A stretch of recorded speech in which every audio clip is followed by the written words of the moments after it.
다음 주가 모평이어가지고 서진이 언니가 조금 아이들한테 이야기를 하고 싶대. 왜냐면 언니가 지금 몇 번째 모평이었지? 저는 3번이나 봤죠. 3번을 본 게 아니지. 아, 몇 번째 목표이냐고요? 자 봐봐. 너가 지금 고3 때 6구 봤지? 재수 때 6구 봤지? 3수 때 6구 봤지? 너는 총 6번의 6구 시험 봤단 말이지. 그래서 좀 아이들한테 이거는 좀 꼭 했으면 좋겠다 이런 얘기들을 해주고 싶다. 그래서 내가 그래 꼭 해줘라 이렇게 이야기했었거든. 아마 써야 될 거야. 들으면서 이거 하라고 한 거니까 꼭 써? 얘기해줘. 일단은 모평 당일이 아니라 모평 가기 전 주말이 이번이 마지막이잖아요. 주말에 꼭 했으면 좋겠다 싶은 것들을 먼저 얘기를 할게요. 오늘 꼭 해? 집에 가서? 네. 그래서 일단은 전체적으로 자신의 컨디션을 관리할 수 있게 몇 시에 자고 몇 시에 일어나느냐 이거를 좀 며칠이라도 지켜줬으면 좋겠어요. 그러니까 오늘부터 남아있는 며칠 동안 이렇게 일어나는 시간, 자는 시간 이걸 좀 규칙적으로 해라. 네. 일단 컨디션이 굉장히 중요하기 때문에 사실 그 컨디션에 따라 머리가 얼마나 잘 돌아가냐도 좌우되기 때문에 지금부터라도 생활 습관 잘 잡아주시고요. 오늘 가가지고 과목마다 내가 어떤 점을 주의해야 되는지 그 당일의 행동 강령을 먼저 작성해 보면 좋겠어요. 저 같은 경우는 굉장히 자세하게 적었었거든요. 뭔가 영어 시험 전에 너무 졸릴 것 같으면 운동장 한 바퀴를 돈다든지, 이게 시간적인 여유가 없으면 초콜릿을 먹는다든지 약간 이런 식으로 언제 초콜릿을 먹을지까지 저는 적어놨었어요. 그래서 아예 A4 용지 한 장에 다 시간대별로 몇 분 단위로 적어놨었어요. 그렇기 때문에 최대한 자세하게 행동 강령을 작성해 주시고 그걸 6평 때 하실 거 아니에요. 그리고 나서 이건 좀 좋았는데 이건 좀 별로다 이런 것들을 9평 때 보완해서 다시 작성해 가고, 그 9평 때 해서 별로였던 것들 또 보완해서 수능 때 가져가시면 됩니다. 네, 이런 것들은 오늘 가서 꼭 해결하셨으면 좋겠고요. 그리고 모의고사 당일날 하셨으면 좋겠다 싶은 것들을 말씀을 드릴게요. 일단은 예열할 지문을 가져가셔야 돼요. 아침에 공부를 계속 꾸준히 했던 친구들은 그래도 좀 걱정이 덜 되지만 아침 공부에 익숙하지 않은 친구들도 있을 수 있어요. 진짜? 자기 자신이 제일 잘 알겠죠? 그렇기 때문에 머리가 잘 돌아갈 수 있게 예열할 지문을 가져가 주셔야 돼요. 어떤 지문을 추천해?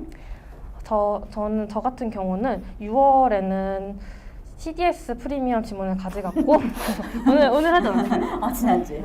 9월에는 미토콘드리아 약간 이런 식으로 좀 가져갈 것들이 많은 지문을 했었어요. 근데 대신 문제는 풀면 안 돼요.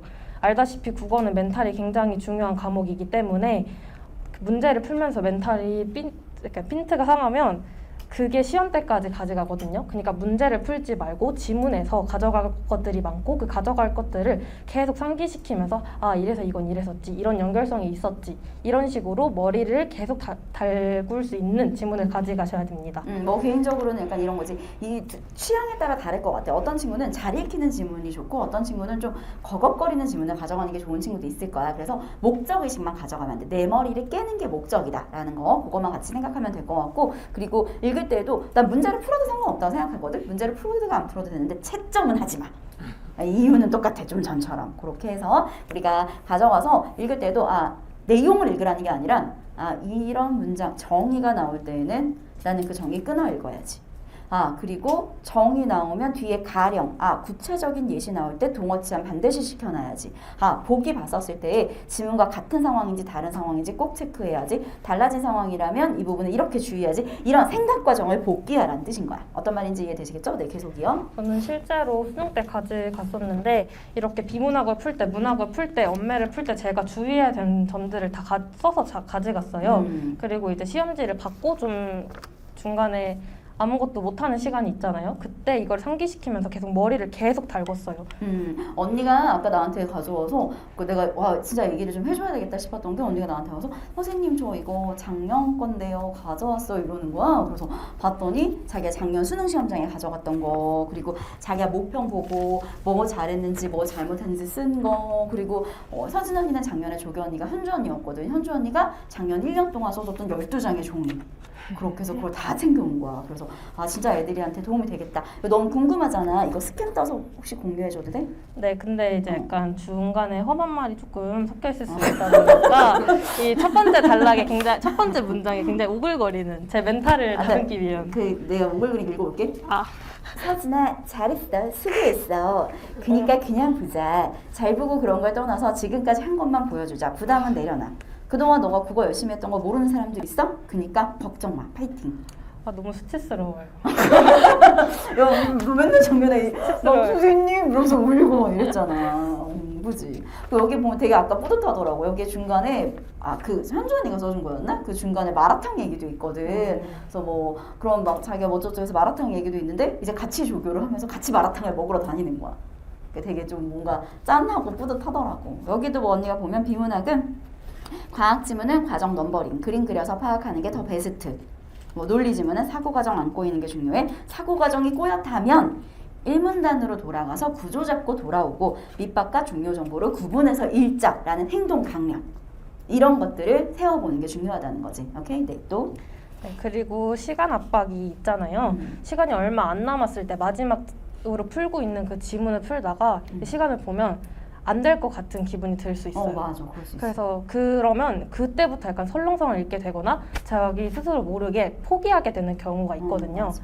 근데 절대 포기하지 말고 끝까지 집중력을 풀로 집중해가지고 그 집중력을 끝까지 가져가셔야 돼요. 찍어서도 맞겠다는 생각. 그럼 네. 왜 네 인생인데 그렇게 쉽게 나? 야, 네가 목평 때 안 되는데 그 수능 될 것 같아? 절대 안 돼. 그러니까 너는 진짜 정말 간절해야 돼. 네 인생이잖아. 물론 6평의 점수가 간절할 필요까지는 없어. 그렇지만 6평이라는 시험을 대하는 너의 자세는 정말 간절해야 돼. 선생님 말씀하셨듯이 지금부터 연습을 해야 수능 때도 할 수 있어요.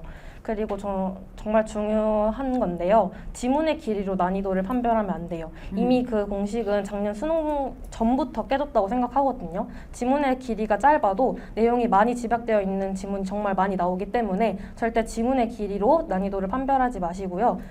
지문의 난이도를 좀 판별해서 먼저 우선적으로 풀 지문을 선별하고 싶다 하면 문제를 보시거나 아니면 자신이 가장 자신 있는 갈래를 먼저 푸셨으면 좋겠어요. 그리고 이럴 수 있거든. 글을 읽었는데 길이가 짧아. 그래서 하고 딱 읽었는데 안 읽혀. 그럼 갑자기 하고 다시 읽었는데 또 안 읽혀. 그럼 삐 이렇게 되는 느낌이 있을 수 있거든. 그러니까 그럴 때 이 말을 꼭 기억해. 난이도가 결국에 길이랑 관련성은 없는 경우들이 많거든. 그래서 우리 아이들은 읽을 때 그러면 그러면 돼. 약간 시험 보다가 바로 말해줄게. 시험 보다가 내가 말렸다는 생각이 들 때가 있을 수 있어. 갑자기 글이 안 읽히거나 삐 이러거나 글자가 날아다니는 느낌이 진짜 시험장에 들 수 있거든. 그럼 어떻게 해야 돼? 펜을 놔. 펜을 놓고 엄청 깊게 숨을 들이마셔. 그냥 그 망아가는 뭔가 말렸다 싶은 흐름을 끊어주면 돼. 근데 그 흐름을 끊는다는 건 굉장히 간단한 행동이거든. 내가 잡고 있던 펜을 딱 놓고 깊게 숨을 들이마시고 하고 다시 그냥 풀기 시작하면 돼. 그냥 흐름만 끊어줘. 오케이? 네, 계속이요. 네, 그리고 선지를 꼭 끊어 읽으셨으면 좋겠어요. 일단은 시험장에서는 평소에 하지 않았던 실수조차 할 수 있기 때문에 최대한 실수를 할 수 없게끔 만들어야 하거든요. 지금도 선지 끊어 읽는 게 습관화가 안 되어 있는 친구들이 많은데 이 부분은 시험장에서는 꼭 지켜주셨으면 좋겠습니다. 왜냐하면 급하고 빨리 풀어야 된다는 강박 속에서 퉁퉁퉁 이렇게 읽게 되거든. 특히 지문을 잘 읽었기 때문에 문제를 다 맞을 수 있을 거라고 생각을 한단 말이야. 그런데 막상 문제에서 조건 하나 누락시킨다든지 거기 있는 거 하나 빠뜨린다든지 해서 틀릴 가능성이 높기 때문에 선지 좀 끊어 읽어서 보는 습관을 가져주면 좋을 것 같아. 네, 그리고 별표를 너무 무서워하지 않았으면 좋겠어요. 저도 학생 때 이게 정말 어려웠었는데요. 아무리 어려운 문제를 붙잡고 있는다고 그 문제가 당장 풀릴 거라는 보장은 없어요. 그렇기 때문에 차라리 다른 문제를 풀고 다시 돌아오거나 아니면 아까 선생님이 말씀하셨던 것처럼 한 호 끊고 다시 그 문제를 보는 것 이렇게 해주셨으면 좋겠어요. 맞아. 선생님도 수능 때 국어에서 별표가 10개가 넘었던 것 같아. 국어 문제 몇 개 된다고. 그 3분의 1이 내 시험지엔 별표였었던 거야. 그래 괜찮아. 다시 보면 되지. 다시 와서 보면 되지. 그러니까 시험장에서의 너는 좀 쿨함이 필요해. 그러니까 쿨려, 쿨가이. 시험장에서. 근데 우리 아이들이 거꾸로 하지. 평소 공부할 때 쿨려야. 다시 하면 되지. 나중에 풀면 되지. 시험장에서는 쿨하고 평소 공부할 땐 치열하게 공부해주세요. 네. 네, 그리고 시험이 끝나고 수학 시험 보기 전에 시간이 좀 남잖아요. 그때 저는 제가 그 시험에서 잘한 점과 못한 점을 적었어요. 이거는 나중에 올려드릴 거니까 참고하면 좋겠는데 어쨌든 그 시험을 보고 난 후가 가장 생생하고 그때 내가 뭘 잘했고 뭘 했어야 됐는데 못했는지 이것들을 제일 잘 기억할 수 있는 순간이거든요. 그리고 나중에 하려고 하면 기억도 안 나지만 하기가 싫어져요. 왜냐하면 내가 실수한 그 실수 범벅인 시험지를 마주하는 게 굉장히 어렵거든요. 그렇기 때문에 채점하기 전 내가 헷갈렸던 선지가 있으면 여기는 왜 헷갈렸고 그 헷갈렸는데 왜 정답은 이걸로 찍었는지 이렇게 자세하게 하나하나 생각하고 수학 시험으로 넘어갔으면 좋겠습니다. 그러니까 이런 거야. 언니가 지금 내가 애들한테도 시험 끝나면 항상 와서 잘한 점, 잘못한 점 써? 이렇게 쓰라고 우리가 너 어떻게 쓰는지 알아? 잘한 점, 듣기를 다 맞았다. 이런 걸 쓰는 거야. 나는 그런 점수가 잘한 점이라고 생각하지 않아. 언니가 지금 잘한 점, 글을 꼼꼼하게 읽으면서 내가 할 수 있는 사고 과정을 모두 끼워 넣었다. 그 다음 잘한 점, 낯선 현대시를 독해할 때 제목에서 일련의 연결성을 통해 흐름을 잘 잡았다. 이런 구체적인 행동 강령이 나와야 다음 시험에 써먹을 수 있어. 네가 듣기를 100점 받았어. 듣기를 다 맞았어, 영어에서. 그럼 그게 다음 시험에 어떻게 써먹을 건데? 다음 시험에 써먹을 수 있는 시험 보기 전에 충분히 머리를 달구고 들어간 걸 잘했던 것 같다. 보완해야 될 점도 보여줄게. 보완해야 될 점은 매체의 자료 꼼꼼하게 봐야겠다. 특히 자료의 제목을 확인해야겠다. 라는 거 밑에다가 자료의 제목에 6평에서도 오답을 만들어낸 패턴이었다. 그러니까 자기가 그 자료 제목을 좀 확인을 안 해서 이번에 또 놓쳤었나 봐. 그러니까 이런 내용들을 썼던 거지.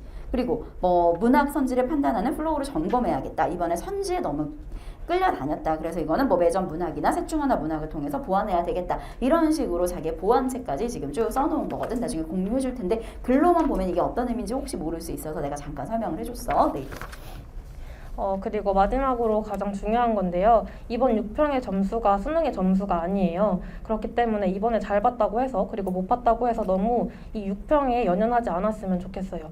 6평을 잘 봤다면 그 속에서도 분명 자기가 잘못한 게 있을 거예요. 그러니까 일단 잘 본 자신을 칭찬해 주되 너무 자만하지 않고 앞으로 열심히 공부를 계속 해야 되고요. 그리고 못한 친구들도 있겠지만 너무 속상해하지 말고 앞으로 어떻게 공부를 해야 되고 어떤 점을 보완해야 되는지를 생각해야 돼요. 이 시험에서 가져갈 것은 점수가 아니라 내가 지금까지 공부한 것들 중 내가 얼마나 잘 적용을 했고 그리고 어떤 점이 부족했고 앞으로 어떻게 보완을 해야 되는지 생각하는 과정입니다.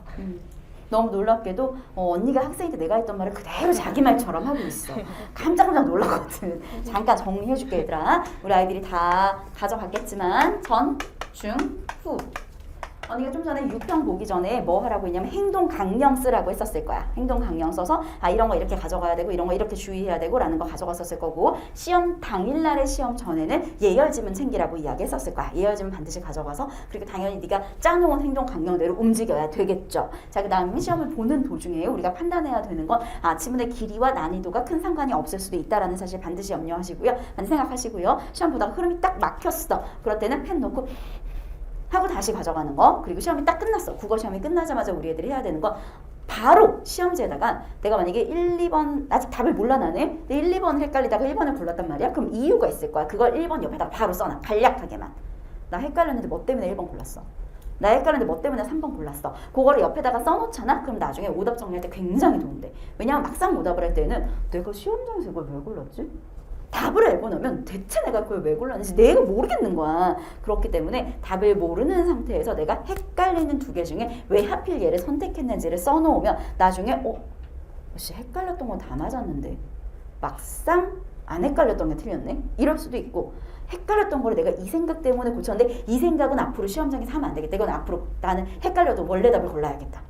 어떤 말인지 이해되겠지. 그런 것들을 확인하기 굉장히 좋기 때문에 시험 끝나자마자는 바로 헷갈렸던 선지 옆에 이걸 헷갈렸는데 왜 골랐는지 그 과정 써주시면 좋을 것 같고요. 시험이 끝났어요. 그러고 나면 여러분이 해야 되는 건 잘한 점, 잘못한 점을 복기해 보는 겁니다. 채점을 다 하고 나면 이런 거 내가 헷갈리는데 이런 행동 했던 거 되게 좋았던 것 같네. 예열지문 이런 거 가져가는 거 되게 좋았던 것 같네. 근데 좀 이런 거는 별로 안 좋았던 것 같네. 라고 잘한 점이나 잘못한 점, 구체적인 행동 강령을 쓰는 이유는 딱 하나입니다. 이번 시험을 복귀하기 위해서가 아니라 여기에서 떠올렸던 내용들을 9월과 궁극적으로 수능에서 써먹을 수 있게 하도록. 요렇게 정리 잘했지? 역시 이렇게 감민정. 가져가시면 우리 아이들이 굉장히 도움 많이 될 수 있을 것 같고요. 제일 중요한 명만 한번 따라하고 끝내도록 하겠습니다. 6평 오답 정리 안 하면 육강 오답 정리 안 하면 수능 오답 정리한다. 수능 오답 정리 어. 안 하면 정말 중요하거든요. 네, 그렇게 해서 내년에는 또 알아? 여기 있는 누군가가 선생님 옆에 와가지고 또 이렇게 얘기하겠지. 뭐야 이거 작년에 내가 한 얘기잖아. 막 이러면서 그렇게 될 수 있게 잘 정리해와 얘들아. 시험 편하게 보고 와. 에휴 시험 편하게 보고 와. 할 수 있어. 빨리.